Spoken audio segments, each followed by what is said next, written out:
Hi!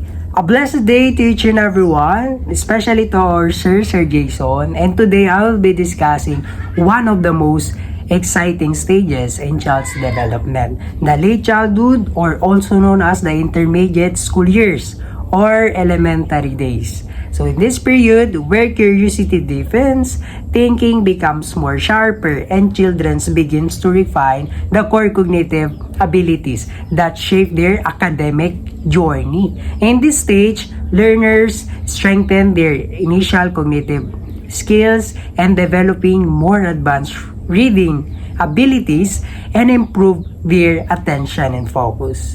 Understanding cognitive development not only help us appreciate how learners learn, but also guide us in supporting their growth inside and outside the classroom. So without further ado, let's begin to our discussion. Makinig po tayo ng mabuti para mas maunawaan po natin ang ating lesson sa araw na ito. So, pag sinabi po natin or pag naririnig po natin ang salitang cognitive, ano po ang unang pumapasok sa ating isipan?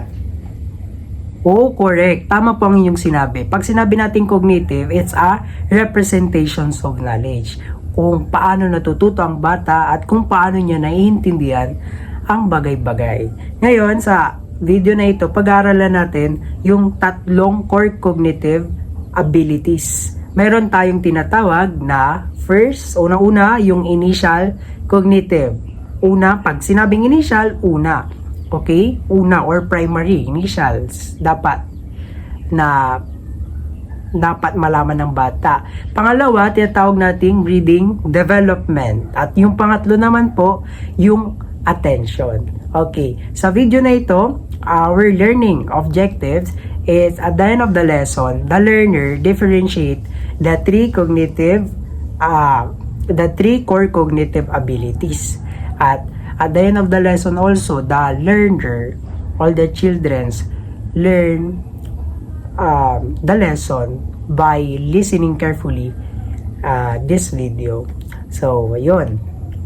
So, let's begin our discussion. So, initial cognitive characteristic. So, children in late childhood enter what psychologist Jean Piaget. Okay, kilala naman po natin kung sino si Jean Piaget. Si Jean Piaget po is a most popular psychologist.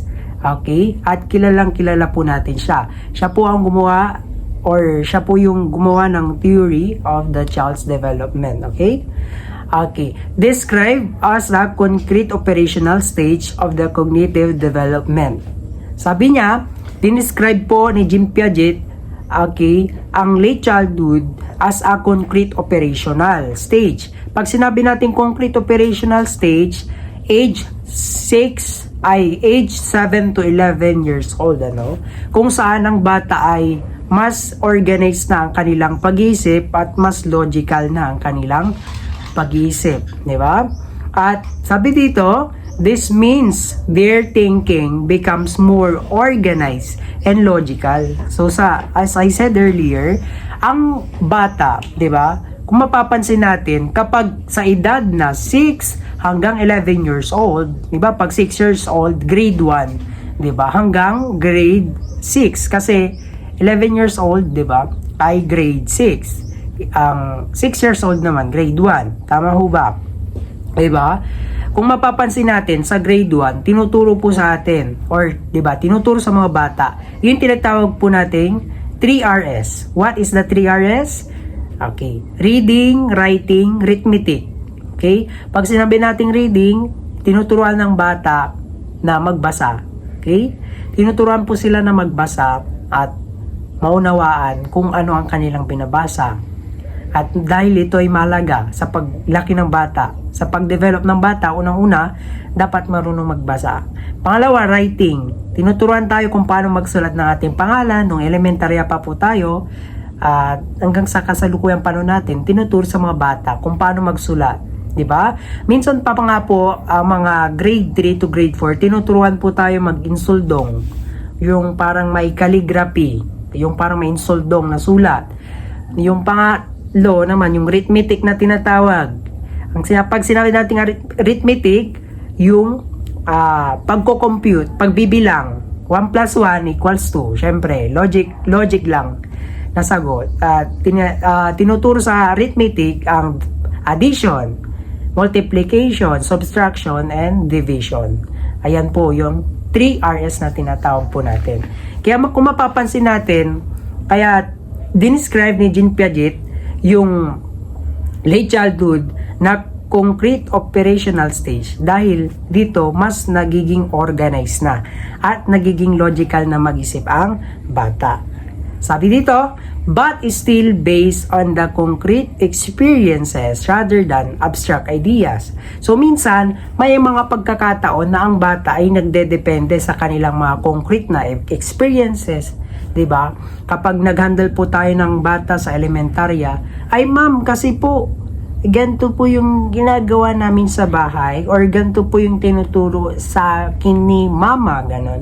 So, hindi lang natututo yung mga bata, kundi natututo rin tayong mga future teacher or yung mga guro sa elementarya kung ano yung mga na-experience ng bata. At the same time, naunawaan nila ang pagkatuto ng bata kung hanggang saan ang kanilang nalalaman at kung paano sila i-accommodate para mas lalo pa silang mag-grow at matuto sa classroom. Okay?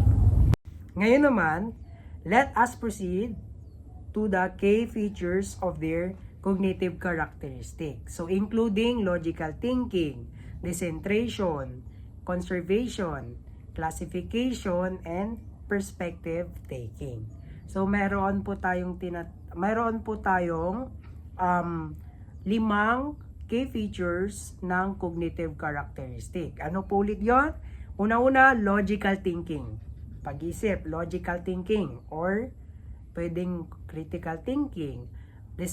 Pangalawa, decentration. Pangatlo, conservation. Pangapat, classification and seriation. And panglima naman, perspective taking. Ngayon, pag sinabi naman po nating logical thinking, what comes from your mind? Ano ang pupasok sa ating isipan, di ba? Logical thinking, okay? They can understand cause and effect relationship and can reason through simple problem. What our keywords? Pag sinabi nating logical thinking, they can understand cause and effect. Ang bunga at ang naging impact. Okay? Cause at dahilan at ano ang naging epekto nito. At our keyword once again is cause and effect and can reason through simple problem. Okay? Pag sinabi nating logical thinking, ang bata marunong nang magrason. Marunong na po silang mag-reason. Kaya minsan, ang bata kapag utusan mo, ako na naman, lagi na lang ako. Bakit hindi si kuya, di ba? Kasi yung mga bata madaling utusan kaysa sa mga matatanda. O, di ba? Totoo po yan. At minsan, ang bata, nakakaintindi na yan agad. Katulad ng kapag lagi mo silang inuutusan, ma-identify nila na bakit palagi ako inuutusan? Ano bang meron sa akin? 'Di ba? Ganun po 'yon, yung logical thinking. Marunong na silang, sabi dito, can reason. Marunong na silang magrason, 'di ba? Okay, sa mga simpleng problema. Pwede rin yung kanilang rason or pwede rin sila sa halimbawa sa school setting, sa loob ng isang classroom. Ang bata kapag nagtuturo ang guro, ang kanyang teacher, magtataas ng kamay yan. Ma'am, paano po ba yan? Paano po ba yung ganto ganyan? Or ang bata kapag may pinagawang activities sa kanila, mga gawain, ay maaaring magtanong ang bata patungkol sa isang guro na kung ano ang dapat nilang gawin. So, logical thinking yon. So, curious ang bata kung paano siya dapat kumilos at paano dapat ang kanyang gagawin. Diba? Sa loob ng eskwelahan. Ganon din sa kanilang tahanan. Pangalawa naman po, yung tinatawag nating decentration. So, decentration, they can consider multiple aspects of situation, not just one. So, sa madaling salita, para mas maunawaan po natin, pag sinabi nating decentration, hindi sila egocentric. So, hindi lang nila, yung parang nire-relate nila yung sarili nila sa ibang tao. Mas naunawaan nila na halimbawa sa isang classroom, siya at ang kanyang kaklase ay hindi parehas ng nararamdaman. Maaring ang kanyang kaklase ay nalulungkot dahil sa pinagdaraan ng problema sa pamilya. Halimbawa, ang kanyang mama at papa ay nag-aaway, laging nag-aaway at laging naririnig to ng bata. Kaya kung kaya't siya ay malungkot at parang natutrauma sa nangyayari sa kanilang tahanan. Kaya ikaw, bilang kaibigan or bilang kaklase niya, naunawaan mo na sa isang classroom, iba't iba po tayo ng pinagdaraanan or iba't iba po tayo ng sitwasyon sa buhay. Yun na mas lumalawak yung pag-unawa ng bata na sa mundo, hindi fair. May injustice talaga dito sa mundo natin. Halimbawa, same world, but different situation. Totoo po yun na kasabihan, no? Nasa isang mundo tayo pero iba't iba yung sitwasyon natin, 'di ba? At hindi lang ito po patungkol sa bata. Ganon din sa realidad ng buhay. Mayroong mahirap, may mayaman, may maitim, may maputi. Mayroong matalino, mayroon ding hindi madaling makaunawa, mga ganyan. So, same world, but different situation. So, mas naunawaan na nila, nako-consider na nila yung mga multiple na aspeto sa bawat sitwasyon ng kanilang nararamdaman. Ganon. At halimbawa din po dito, dito na rin po pasok yung empathy na tinatawag, na kapag ang isang bata naunawaan niya na kung anong pinagdaraanan ng kanyang kaklase or diba, or kaibigan, ito na po pasok na naunawaan na nila kung paano yung sitwasyon or mga dapat nilang unawain sa mga kanilang sitwasyon or sa kanilang environment. Pangatlo naman, yung tinatawag po nating conservation.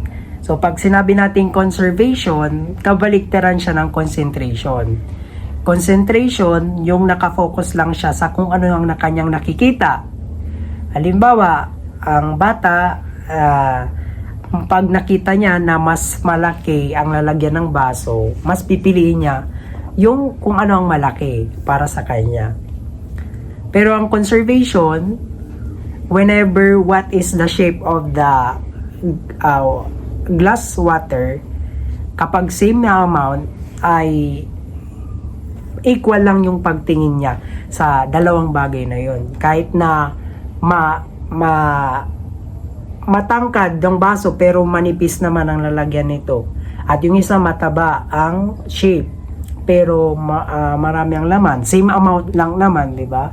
Ganun po yon. So pag sinabi natin conservation, they can understand that the quantity does not change even when its appearance does. For example nga, yung water poured into a taller glass is still the same amount. So, kahit na ilipat mo yan sa tin na baso, yung matabang baso, di ba yung matabang baso, ilipat mo sa tin na malaki or tall, mas matangkad, same lang sila ng amount. So, ganun ang conservation. Naunawaan na ng bata na parehas lang naman ang amount or yung halimbawa pag tayo papipiliin na anong gusto natin, isang kilong mansanas o isang kilong barya, di ba? So same lang naman sila ng amount. So nasa atin na yon kung ano yung pipiliin natin. Kung isang kilong barya na tigpipiso or yung isang kilong mansanas. Yung healthy. Long term ang benefit healthy living. Pag kinain natin mansanas, maraming vitamin ang ating matatamo. So yun po yun. Parang naunawaan na ng bata kung same lang sila ng amount pero nasa kanila pa rin kung ano yung pipiliin nila. Ganun po yun. Yung tinatawag nating tinatawag nating conservation. Okay? Number 4 na po tayo. Yung tinatawag nating classification and seriation.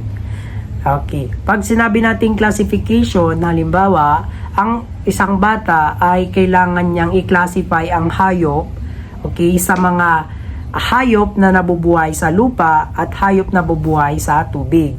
So classification, yun. So halimbawa, yung hayop na nabubuhay sa tubig ay sa lupa ay aso. Hayop na nabubuhay sa tubig naman ay isda, mga bangus, tilapia, pating, octopus, starfish, mga ganon. Classification ang tawag doon. Ang seriation naman po, halimbawa ay kapag ang bata ay mas tinitimbang kung ano ang mas malaki kaysa sa maliit. Halimbawa, seriation 1 up to 5. So unahin mo muna yung pinakamababa hanggang sa pinakamalaki. Okay, kung sino ang pinaka maliit, siya ang una. Halimbawa, sa flag ceremony sa elementary days, kung sino ang pinaka maliit, siyang una. Kung sino ang pinakamatangkad na sa dulo. Seriation po ang tawag doon. Ang bata natututo na kung paano i-organize isang bagay. Parang sa data, di ba? Kung ano ang mas maliit, siyang nauna. Pangalawa, pinakamalaki. At pangatlo ay sobrang laki. Hindi. Una, malaki. Pangalawa, sobrang laki. Pangatlo, pinakamalaki. Ganyan po yung seriation na tinatawag. Nagigets po ba natin? Ayun po yun. So, pag sinabi nating seriation, sabi niya dito, they can group objects according to shared traits and arrange them in order. Like, smallest to largest. Diba? As I said earlier, diba? Ganun po. Ang bata, should I say, natututo na kung paano i-organize or i-arrange ang smallest to largest. Ganun lang po yun. Kasimple. Panglima na po tayo. Yung tinatawag nating perspective taking. Okay, perspective taking, they begin to understand that other people may think or feel differently from themselves. So, naunawaan ng bata na ang perspektibo ng ibang tao or yung pananaw ng ibang tao, okay, iba sa pananaw ng kanyang sarili. Sapagkat iba't iba tayo ng perspektibo, paniniwala, prinsipyo sa buhay. Dito, naunawaan na ng bata na sa isang environment, we have a different situation and different perspective. So, parang same siya sa decentration. Okay, parang same siya sa decentration. Dito na rin pumapasok, parang similar lang siya, pero magkaiba sila in the situation. Kapag kasi pag sinabi po nating perspective taking, ang bata mas natututo sa bawat perspektibo ng tao na kanyang napapaligiran. Halimbawa, sa isang classroom, ang perspektibo or ang paniniwala ng kanyang guro na kapag ang bata ay nag-aaral ng mabuti, paglaki nun ay magkakaroon siya ng magandang trabaho. Pero ang bata, nung lumaki na ng college, so hindi. Kasi late childhood pa lang. So sabihin na natin 11 years old, naunawaan niya na agad na hindi porket na kapag matalino ka or nakapag tapos ka ng pag-aaral ay may maganda ka ng trabaho. Kasi kwento sa kanya ng kanyang kuya na hindi ganun ang tunay na realidad ng buhay, kundi paramihan or dapat magkaroon ka ng backup para magkaroon ng position sa trabaho or magkaroon ng trabaho na desente. Pero ganun talaga ang realidad ng buhay na mas naunawaan ng bata, mas nag-grow ang bata na hindi sa lahat ng oras ay kailangan niyang paniwalaan ang isang perspective na kanyang naririnig. At meron din siyang mga perspective na kailangang i-consider at kailangang pakinggan. Nang sa gayon, siya ay para matuto, makaintindi, magkaroon ng understanding, ng wisdom and knowledge from those people around them. Reading development na po tayo. So, major aspects of reading development include fluency, comprehension, vocabulary, and critical reading skills. Mayroon po tayong 4 na reading development. Okay, ito yung mga major aspect of the reading development. Okay, tandaan po natin, ulitin ko po ang major aspect of the reading development. Fluency, comprehension, vocabulary, and critical reading skills. So, isa-isahin po natin yan. So, pag sinabi natin fluency, they can read more smoothly with correct pronunciation, rhythm, and understanding. Fluency, halimbawa, ang isang bata ay mas nagiging fluent, okay, sa kanyang pagbabasa, mas na practice niya, mas nagiging expert na siya when it comes sa pronunciation ng mga words, di ba? Pag siya'y nagbabasa ng English or kapag siya'y kumakanta, yung rhythm tumutugma doon sa melody, no? Sa kanyang pagbabasa kung paano niya i-pronounce ang pagkanta. Halimbawa, yung pagkanta ng di ba? Nandito ako by Daniel, di ba? Nandito ako, umibig sa'yo. Kapag ang bata ay marunong na sa rhythm, ang tinatawag natin, fluency yun. Fluency, pasok pa rin yun sa fluency. Kasi, yung style ng pagkanta nung kumanta ay nasusundan niya. Parang nagiging similar doon sa kanya. So, yung fluency din, kapag mas naunawaan na ng bata na ganito dapat ang gagawin para mas similar doon sa original song, mga ganyan. Or ito yung tamang pronunciation ng words, di ba? So pangalawa, yung tinatawag nating comprehension. So comprehension naman, they begin to grasp the meaning behind text, infer ideas, and identify main themes or message. So, comprehension, dito, mas naunawaan na ng bata or mas naiintindihan niya na ang isang kwento, ang isang movie, ang isang message, diba? Ang isang chapter ng libro. So, comprehension, so, pag sinabi nating comprehension, diba? Pasamahan natin ng reading o reading comprehension. Sa madaling salita, yung bata, mas naunawaan niya yung kanyang binabasa. Hindi lang niya binabasa, kundi naunawaan niya at nakaka-relate siya or mas naiintindihan niya ng mabuti yung kanyang binabasa. They can understand, so and they can give their thoughts and insight. So, pangatlo na po tayo. Titawag nating vocabulary expansion. So, as they read more books and materials, their vocabulary grows, improving both spoken and written communication.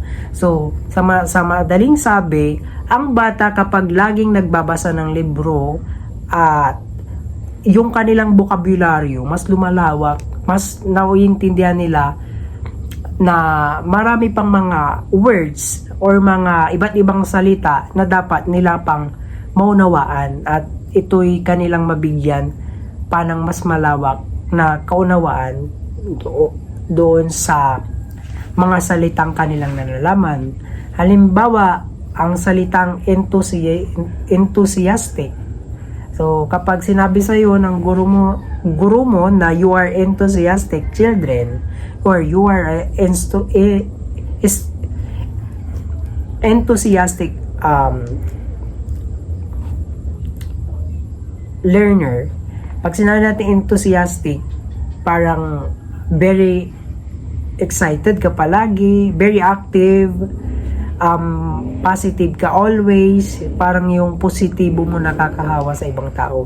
So, yung mga ganun na mga salita, mas naunawaan natin, ang bata mas nagiging maalam sa vocabulary kung ano ibig sabihin ng mga ganung mga salita kapag lagi silang nagbabasa ng libro. Diba? Ano pa? Yung pangatlo, yung tinatawag nating critical reading skills. So, critical reading skills, intermediate schoolers can analyze what they read, distinguishing fact from opinion, identifying bias, and drawing conclusion. So, critical reading skills. So, pag sinabing critical, papasok na din dyan yung critical thinking na mas nauunawaan ng isang bata yung kanyang binabasa. Na-identify niya yung sulat na gawa-gawa lamang or fabricated. The children understand what is the opinionated from the original or opinionated doon sa truth or doon sa facts. At na-identify ng bata dito kung ano ang bias sa hindi bias, di ba? So yun, mas lumalawak ang pag-unawa ng bata when it comes to reading article, reading books, reading magazines, news article. So mas lumalawak ang bokabularyo ng bata talaga kapag siya'y laging nagbabasa. Kaya napakahalaga ng reading development sa isang bata. Diba? As I said earlier, na mula 6 hanggang 11 years old, dyan, mas inahasa ang bata sa pagsusulat, sa pagbabasa, at ganun din sa pagkukompute. Diba? At, diba? Ganun naman po yun eh. At, kailangan lamang po natin silang i-accommodate, turuan magbasa, lalo na kapag mayroong halimbawa may mga times na grade 6 na yung bata, hindi pa rin marunong magbasa. Bilang mga teacher, no, sa elementarya, hindi ka po dapat pumapayag, hindi po dapat tayo pumapayag ng isang bata ay hindi matutong magbasa ni magsulat. Kailangan natin silang turuan sapagkat tayo yung mayroong authority na sa kanila, no, na sila'y turuan at karapatan nila na matutong magbasa, sumulat, sapagkat yan ang unang-una dapat nilang matutuhan sa paaralan. So hindi dapat tayo pupayag na ang isang estudyante ay hindi matuto.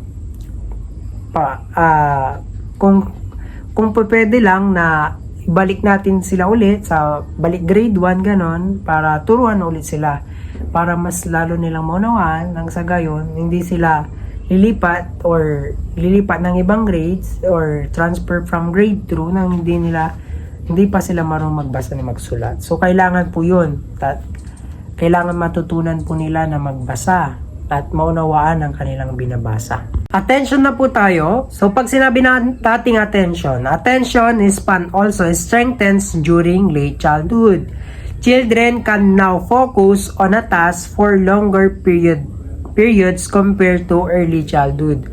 So dito, ang bata kapag mas lumalaki or mas nagde-develop ang bata, dito humahanap ang bata kung saan siya interesado, kung ano ang kanyang mga gusto, 'di ba?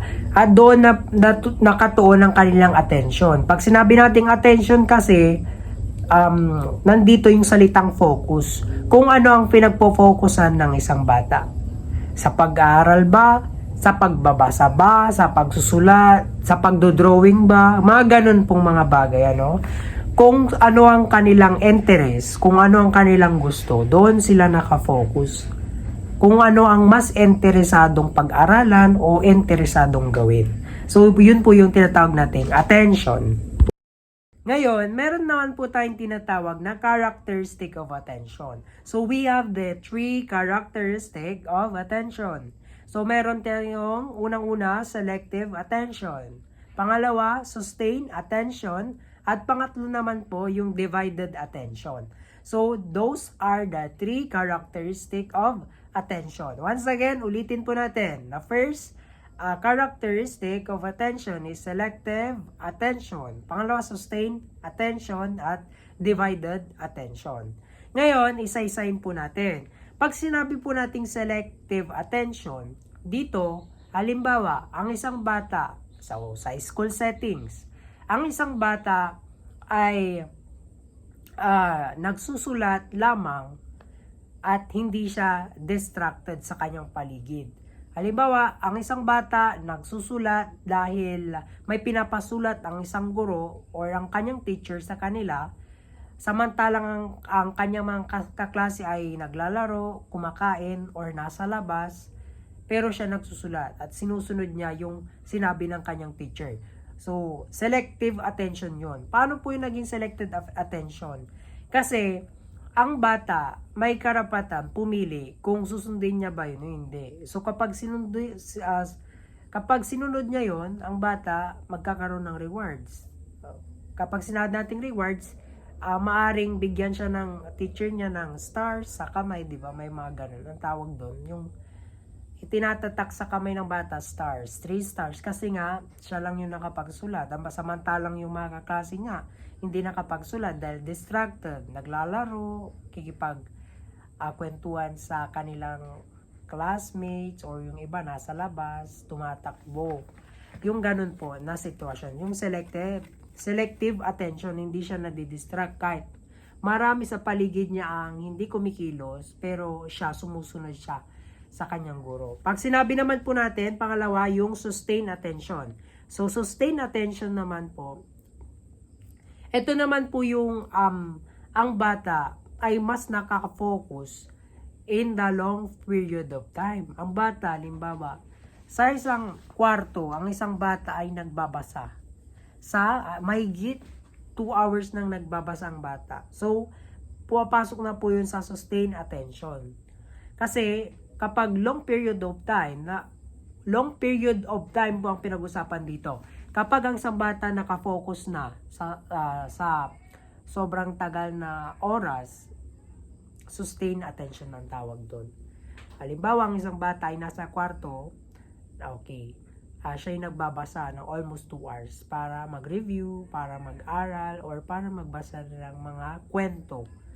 Okay, so maaaring ang bata interesado na magbasa talaga, or hilig niyang magbasa, di ba? Para mas marami siyang maunawaan ng mga kwento, or di kaya mga vocabulary when it comes to the books. Okay, pangatlo naman yung divided attention. Okay, paano naman po yung divided attention, di ba? Halimbawa, ang isang bata, school settings na naman, ang kanyang guro ay nagdi-discuss sa harapan. Ang bata nakikinig sa guro, at the same time nagte-take notes. Sinusulat niya yung mga key points or yung mga bagay na hindi niya pa alam at natutunan niya pa lang ngayon. So sa pagti-take notes niya at pakikinig sa guro, divided attention na yon. Dalawang bagay na yun, Maaari ring ang bata ay naglalakad at nagbabasa ng libro. Kapag ang bata ay mayroong dalawang bagay na sabay niyang ginagawa, tinatawag po natin yung divided attention. Naintindihan po ba natin? Okay? Yun po yung tinatawag nating divided attention. Once again, what are the 3 core cognitive abilities? Number 1, initial cognitive. Pangalawa, reading development. Pangatlo, attention. Okay? So ano po yung key features of the cognitive characteristic. Okay. Key features of characteristic, once again, logical thinking, concentration, conservation, classification and seriation, and perspective taking. Okay? Okay. So kapag major aspect of reading development, ano yon? Meron tayong 4 doon. Ano yung 4 na yon? Fluency, comprehension, vocabulary expansion, and we have the critical reading skills. Attention na tayo. So, what are the characteristics of attention? Okay? First, selective attention. Second, sustained attention. And the third one is divided attention. So, yun po. I hope na natuto po kayo sa video na ito, sa lesson po natin. Any questions so far? Lobit Kana Mag Charge Kana Cutie Mark. Walang katanungan. Okay, so thank you for listening. I hope that you have learned a lot to my video discussion. And May the Lord bless us all. Pagpalain po tayo ng Panginoon at magandang araw pong muli sa ating lahat. Thank you so much po sa pakikinig. Thank you, and God bless us all.